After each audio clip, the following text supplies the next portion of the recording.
Olá, meu querido irmão, muito bem-vindo para essa reflexão do primeiro domingo do tempo da Quaresma.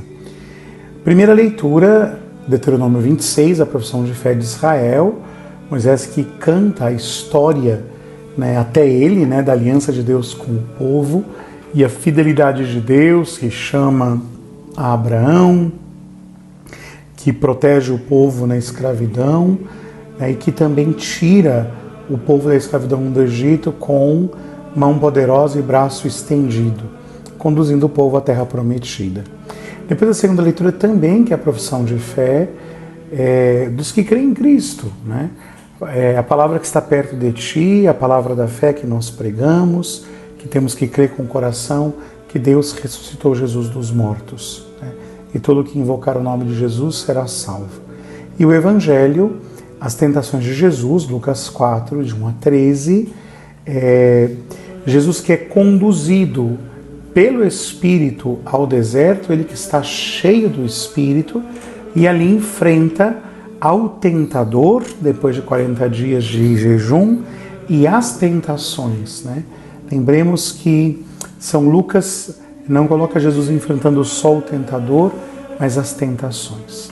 Bem, meus irmãos, o grande tema deste domingo é a fé. É a experiência da fé que precisa ser provada.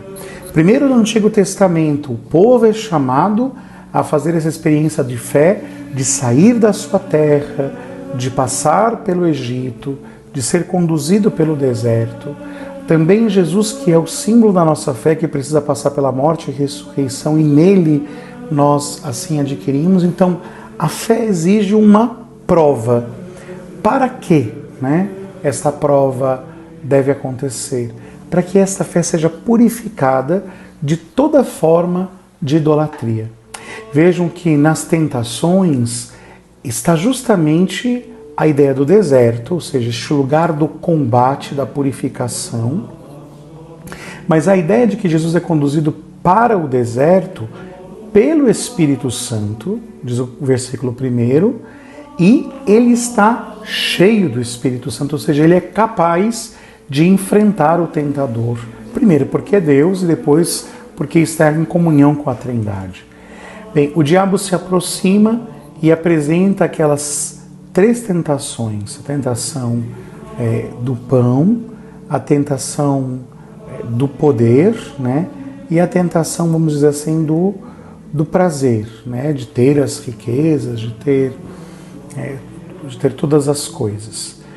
E no fundo, meus irmãos, aqui está o ponto. Por que Jesus é tentado? Primeiro, para ganhar do demônio no território que é dele. Não bastava simplesmente vencer ao demônio, mas era preciso vencer ao demônio no território dele, no lugar do combate.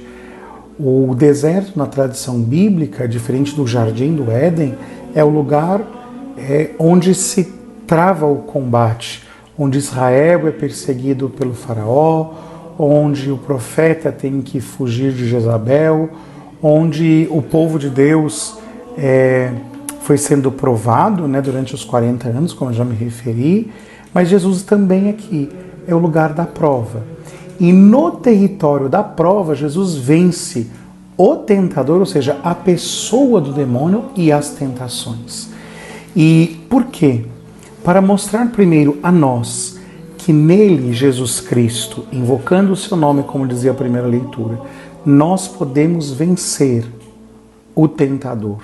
Ou seja, na luta contra Satanás, nós podemos ser vencedores professando a nossa fé em Cristo, ou seja, escolhendo a Cristo e estando com Ele.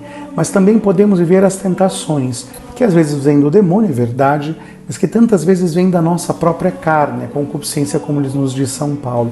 Esta inclinação que nós carregamos pelo mal, contra a qual nós temos que nos digladiar neste tempo quaresmal, pelas armas que nos foram dadas do jejum, da esmola e da oração. Mas vejam, meu querido irmão, por que então nós temos que ser tentados? Porque Deus, que venceu o tentador e as tentações, permite que de alguma maneira o demônio se aproxime de nós e de alguma maneira também as tentações aconteçam. Porque até mesmo o mal, no plano de Deus, cumpre uma função boa. E qual é a função da tentação? Provar a nossa fé, provar a nossa escolha por Cristo e ao mesmo tempo, nos purificar de toda idolatria. Nós carregamos, irmãos, os ídolos dentro de nós. O desejo de sermos saciados com um pão que não vem de Deus, o desejo de sermos reconhecidos como poderosos, o desejo de sermos ricos, de termos posse sobre as coisas, e nós teremos que enfrentar isso para vencer em nós, ou seja, para declarar pela fé que na nossa vida, na nossa escolha, Jesus é verdadeiramente o Senhor morto e ressuscitado é o Kyrios, o vencedor. Mas ao entrar neste combate da fé, nós entramos com o desejo de sermos purificados, né? De vencermos ao mal que habita em nós, porque o Senhor é de fato vencedor. Então aqui o Senhor quer arrancar de nós toda a idolatria, quer nos purificar.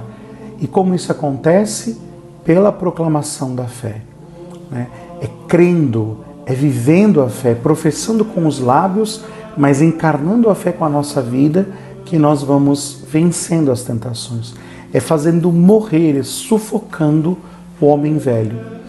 Por isso, o Senhor nos dá esses 40 dias da Quaresma, para que nós possamos lembrar que a nossa vida inteira é Quaresma, que a nossa vida inteira é este caminho pelo deserto, para pouco a pouco escolhermos por Jesus e vermos a nossa fé ser purificada. Quais são as tentações que nós precisamos enfrentar? Não nos desesperemos, porque o Senhor as venceu. E a fé e a vida em Cristo nos faz manifestar, ou melhor, acolher a vitória de Cristo na nossa vida. E quando nós vencemos as tentações, nós também vencemos o tentador. Talvez uma frase aqui importante que possa nos ajudar muito a pensar é aquela frase de Santa Edith Stein: o demônio teme a alma unida a Deus como se fosse o próprio Deus. Porque se estou unido ao Senhor, proclamo pela fé e vivo na esperança aquilo que o Senhor me dá como a sua verdade, o seu Evangelho. E por isso dele eu recebo toda a força para vencer o mal. Ânimo, irmãos, avante no nosso caminho quaresmal, na esperança que vem do Senhor, para chegarmos à Páscoa celebrando com pães sem o fermento da maldade. Deus te abençoe.